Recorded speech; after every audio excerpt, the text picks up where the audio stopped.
ধর্মতলাতে। এর আগের দিনও এসেছিলাম, গঙ্গার নিচের মেট্রো করে আমরা ধর্মতলায় গেছি, কিন্তু তখন আমার ছেলে ছিল না সঙ্গে। তাই আজকে ছেলে যখন এসছে ভাবলাম ওকে নিয়েই যাই। গঙ্গার নিচের মেট্রো করে যাচ্ছি। স্টেশনটা তো তোমরা দেখেছো বুঝি, অনেক সুন্দর লাগে স্টেশনটা দেখতে।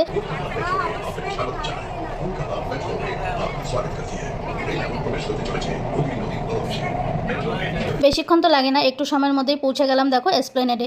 এখান থেকে এখন বেরিয়ে আমরা একটু নিউ মার্কেটের দিকে যাব। সবার প্রথমে যাব শ্রীলেদার্সে। শ্রীলেদার্সে আসার একটা কারণ ছিল, বর বলেছিল অফিসের জন্য একটা জুতো কিনবে ছেলের জন্য। এই যে এই জুতোটা নেওয়া হয়েছে।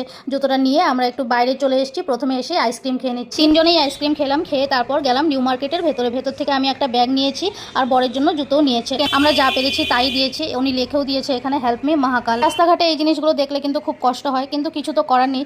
সামর্থ্যর বাইরে কিছুই করা যাবে না। যতটা পেরেছি আমি দিয়ে স্টেশনের ভিতরে ঢুকে পড়েছি। আর আমার ছেলে এখানটায় খুব মনোযোগ দিয়ে দেখছিল।